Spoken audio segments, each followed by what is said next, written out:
Now, if you've been at animation for a while and are kind of an old school animator, you probably find it rather curious that we aren't talking about keyframes until chapter 4 in this title. That's just because motion was designed to primarily create animation through the use of behaviors. While behaviors are awesome, by no means does that actually eliminate the need to be able to specify exactly where something should be at a specific point in time. See, that's when you want to actually use a keyframe. So those of you who are unfamiliar with the term keyframe, all it means is that you're recording a specific setting for a parameter at a specific point in time. Now, whether that parameter is the color value of a circle, or the position of that object in the screen, or the value of the amount of blur on the blur filter, whatever it is, you can typically add a keyframe for it in motion. So what we're going to do in this project with these circles, we'll actually go ahead and have these animate up from 0% scale up to 100%. So they kind of look like they're popping on screen, sort of like a bubble pops into view.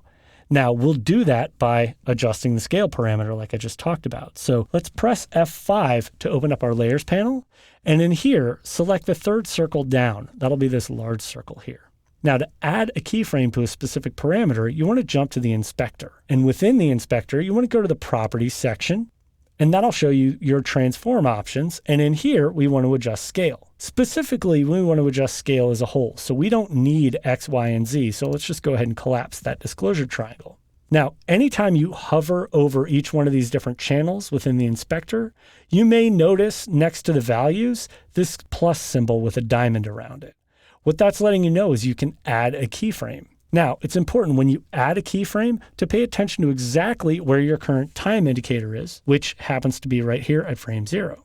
So with my playhead at frame 0, I'm actually going to go ahead and add my first keyframe by clicking that symbol. Now, since I've added that keyframe and the value is at 100%, things aren't quite set up properly yet. I need to actually change the scale back down to 0. Now, I've added a keyframe. If we go ahead and press the space bar to see what's going on, notice nothing's happening. Now, nothing's happening because I have only added one keyframe. Now, you can see which parameters currently contain keyframes in the inspector just by looking at this right column. See how there's that diamond? That's letting me know that there is a keyframe on the scale parameter. But unfortunately, there's only one keyframe. See, you need to have 2 keyframes on a parameter with different values before you'll actually get animation. So with my playhead here at frame 47, I'm just going to go ahead and add a second keyframe at a different value. Now, this is where something kind of interesting happens with motion. If I went to change this parameter up to 100%, actually, let me just double click and type 100.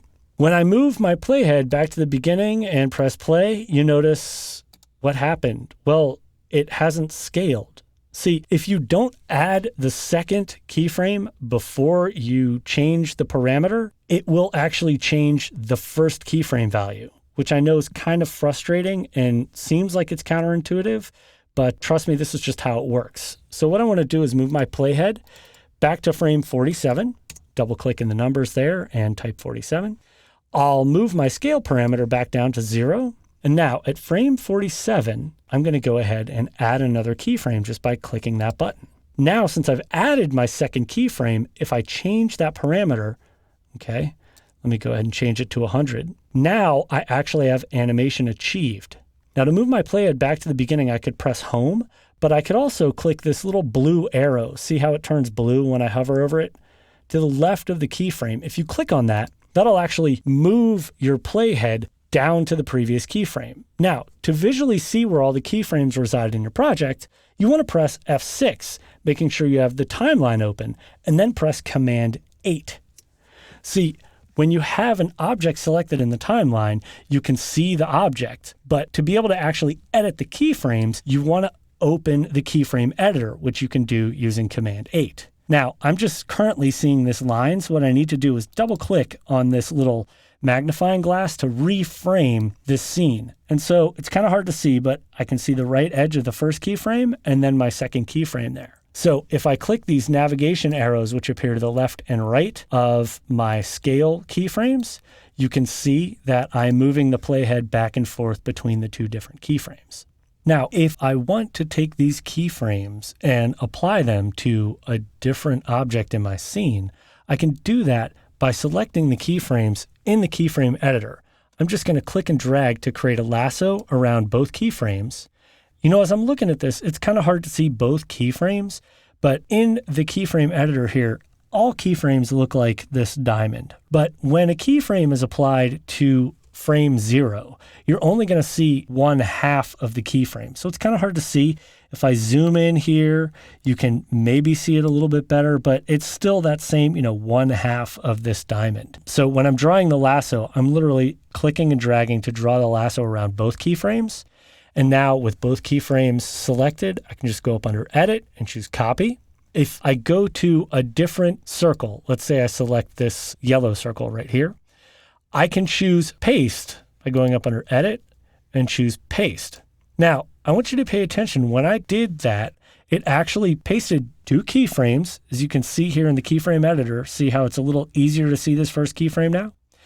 It put them both down based on where the playhead currently resided. So I have 2 keyframes here, and they don't start until frame 47. Now, if I scroll my playhead down the timeline here, you can see I've got a slight issue because this second keyframe is scaling up to a full 100%. Well, when we first opened the project, this sphere or circle wasn't at 100% scale. So we need to adjust the second keyframe. This is really important. When you're adjusting keyframes in motion, you want to make sure to position your playhead directly over that keyframe. The easiest way to do that is to use these keyframe navigation arrows that we used a little bit earlier in the inspector. So here next to the keyframe, I'm going to click this left arrow to move my playhead back to the second keyframe. And now I can just click and drag directly on the number value to bring that back down to where it was. Now, I didn't make an exact note as to the specific size of that circle, so I'm just going to guesstimate that it was right around 60%. So now, in order to preview this, I'm just going to scrub so you can see that it's still scaling up from 0. And if I move my playhead to the second keyframe here, you can see it's set at 60. Now, I know my playhead is currently on that second keyframe because I see the brightly colored keyframes populating both my keyframe editor and right there in the parameter of the inspector. So adding keyframes in motion is pretty straightforward once you actually get the hang of it. But basically, you should use keyframes anytime you want to record a specific value at a specific point in time.